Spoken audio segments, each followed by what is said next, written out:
ازيكم عاملين ايه؟ يا رب تكونوا بخير وفي احسن حال. طبعا احنا اخر حاجة وقفنا عندها وهي ازاي نعمل مربع. دلوقتي لو جينا كتبنا اي حاجة في المربعات دي، زي ما انتم شايفين كده كتبنا من 1 لحد 10. فدلوقتي احنا عايزين ننسق الارقام دي نخليها في النص.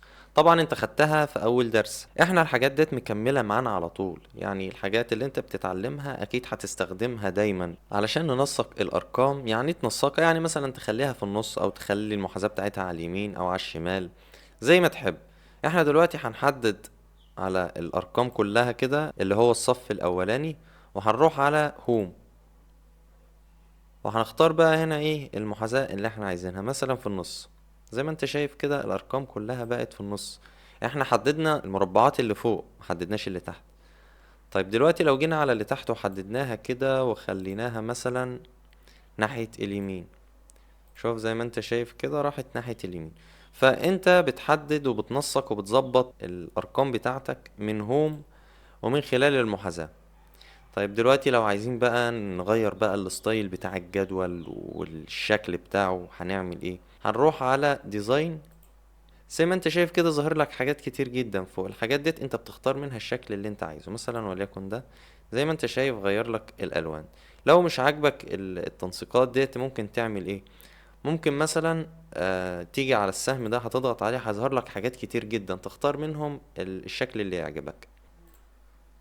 زي ما انت شايف كده، على حسب برضو استخدامك وعلى حسب اللي هينطلب منك. لو رحنا على ديزاين تاني وضغطنا على الاختيار ده، وجينا هنا مثلا وضغطنا على الحواف بتاعة المربع، زي ما انت شايف عملت لنا ايه؟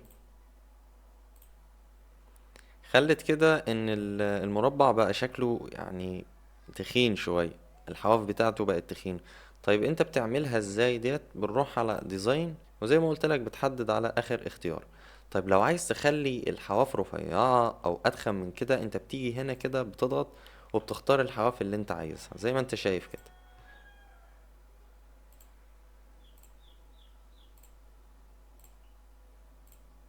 زي ما انت شايف الحواف بقت اتخن من اللي احنا عملناه قبل كده.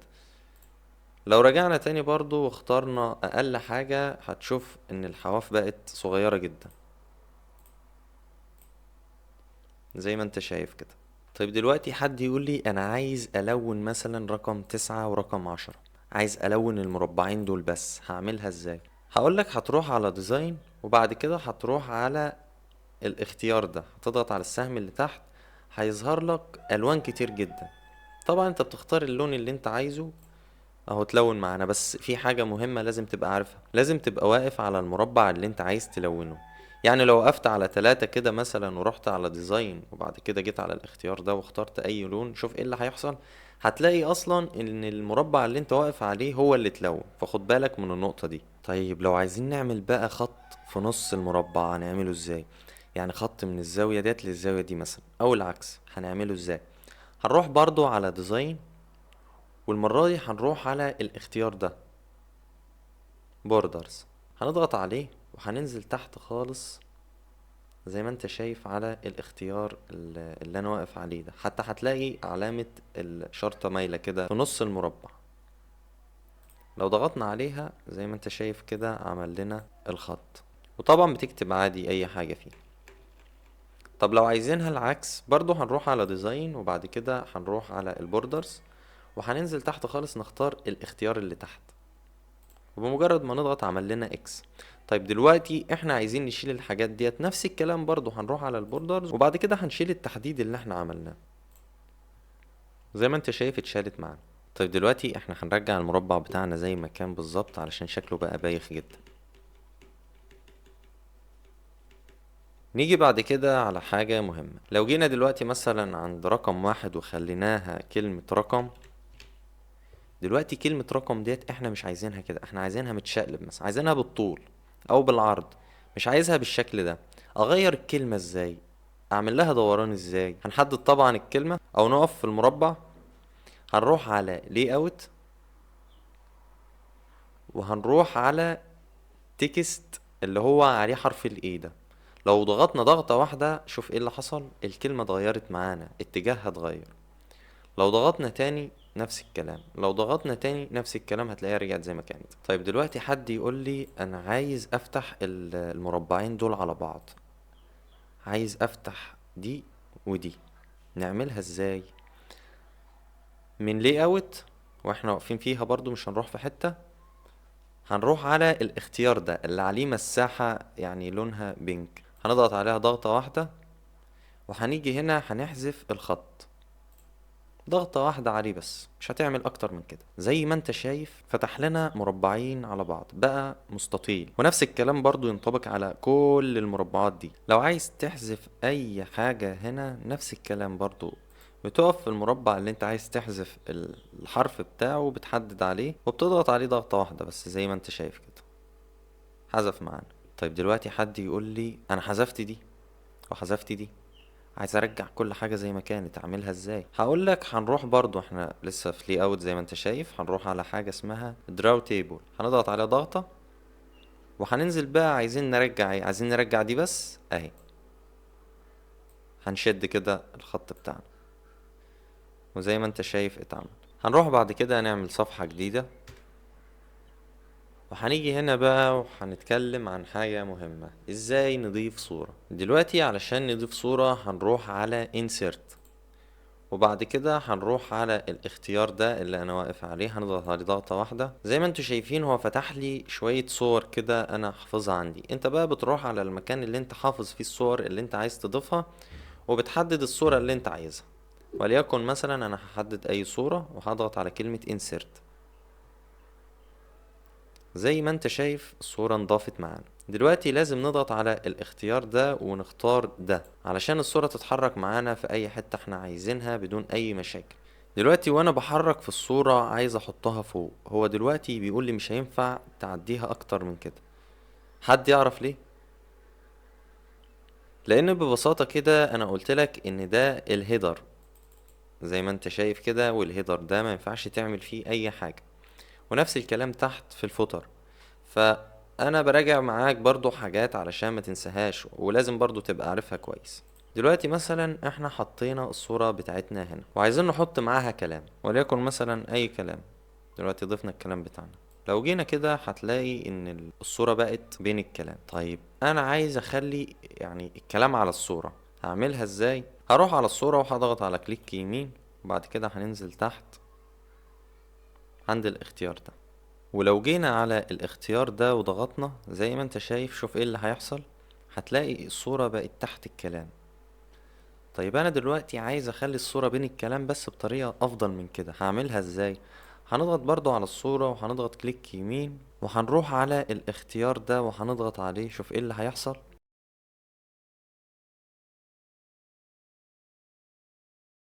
فانا دلوقتي ضفت الصورة وهتلاقي الكلام بقى ايه، منسق كده. طيب دلوقتي بعد ما حطينا الصورة بتاعتنا في المكان اللي احنا عايزينه، عايزين مثلا نعمل لها حواف او نخلي شكلها جميل، هنعملها ازاي؟ هنروح على فورمات، زي ما انت شايف فيه حاجات كتير كده واشكال ظاهرة لنا. لو عايزين اشكال اكتر هنضغط على السهم اللي تحت ده ضغطة واحدة، هيفتح لنا حاجات كتير زي ما انت شايف كده، بقى الشكل جميل جدا.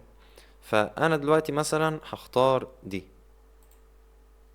زي ما انت شايف نقدر نكبر ونصغر فيها زي ما احنا عايزين. وهقولك على حاجة كمان، احنا دلوقتي لو صغرناها هتلاقي الكلام بقى جنبها بطريقة جميلة جدا يعني.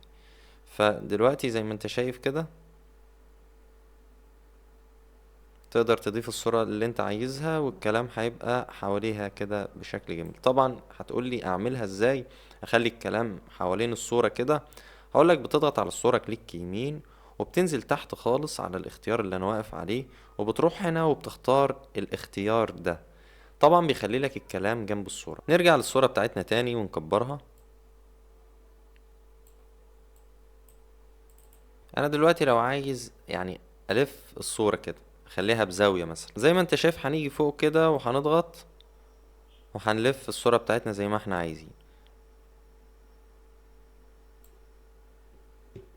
طيب دلوقتي بقى ازاي تغير شكل الحواف دي؟ يعني انت دلوقتي مش حابب اللون الابيض ومش جاي معاك خالص، انا عايز لون تاني وليكن مثلا اسود. اي لون انت عايزه، هنروح على فورمات وهنيجي على الاختيار اللي فوق ده، هنضغط عليه ضغطة واحدة هيفتح لنا قائمة كلها الوان. هنختار بقى منها الالوان اللي احنا عايزينها. زي ما انت شايف كده الالوان بتتغير معانا. طيب ازاي نعمل لها شادو؟ يعني شادو يعني ظل، يعني نعمل للصورة ظل، يبقى في انعكاس كده للصورة. هنعملها ازاي؟ طيب دلوقتي فورمات مش موجودة، هنعمل ايه؟ هقولك بتضغط على الصورة بتظهر معاك على طول. فانا مش عايز الناس تتوه من الحتة دي. انت لو مش ظاهرة معاك فورمات هنا، بمجرد ما هتضغط على الصورة هتظهر لك على طول. ازاي بقى نعمل الشادو بتاعنا؟ هنضغط على الاختيار التاني ده، هيفتح لنا اشكال كتير جدا. اي شكل بنقف عليه بيفتح لنا حاجات تانية برضو.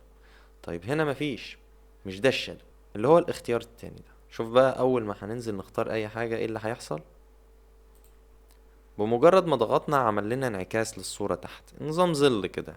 ولو عايز برضو الوان للصورة، يعني يبقى نظام مثلا شعاع كده او الوان بارزة منها، هنروح برضو على الاختيار التاني بتاعنا وهننزل على الاختيار ده. ولو جينا هنا على اي لون هتلاقي ان في الوان كده ظاهرة من الشاشة بتاعتنا.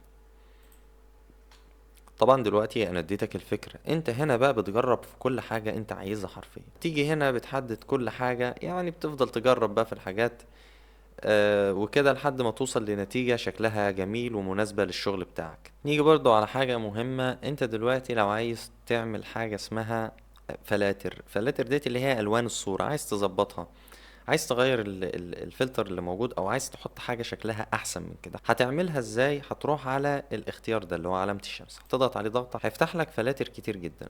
بتفضل بقى ايه، تدور على حاجة شكلها كويس زي ما انت شايف كده.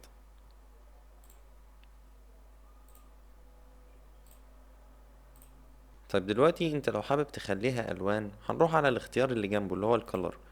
بتبدأ بقى تخلي الصورة الوان، يعني مش صورة حقيقية، لا بتبقى ابيض واسود والوان وحاجات كده غريبة يعني.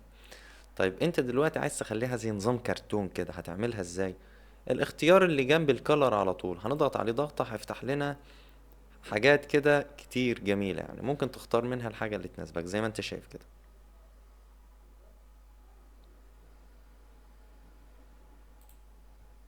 شوف الصورة بتاعتنا بقت عاملة ازاي، حرفيا بقت عاملة زي اللوحة. اللي هو الأول كانت صورة عادية، دلوقتي بقت صورة في برواز، يعني حسها كده مرسومة. احنا النهاردة حلقتنا كانت عبارة عن ازاي تعرف شوية حاجات كده في المربعات، وازاي تضيف الصورة وتنسقها كده زي ما عملنا بالظبط.